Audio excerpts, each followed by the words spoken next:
Deep in the woods in a town who knows where, there's a sad little house that sits right on town square, and it's a happy little town with happy little people, and there's a happy little church with a happy little steeple. But in that sad little town right there on the street, there's a sad little man with no hair and no teeth. He's got a shiny bald head and thin little glasses. He's short with a cane and moves slow like molasses.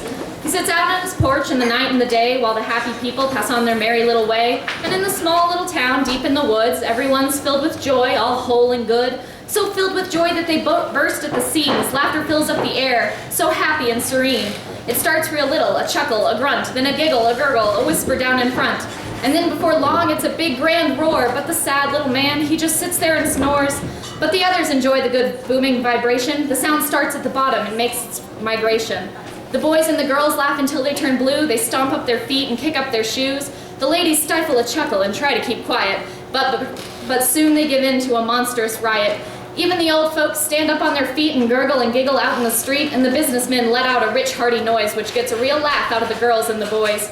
Each laugh holds a different rhythm and tune, completely contagious. Only the old man was immune. He just sits on his porch, such a sad little man. If only someone was willing to give him a hand. But it seemed like there would be no sympathy to spare for that sad little man with no teeth and no hair. But one gape-toothed girl whose eyes glinted bright thought that sad little man was a sad little sight. So she ran to his porch, all giggling and such. "You seem awful sore. You don't smile too much."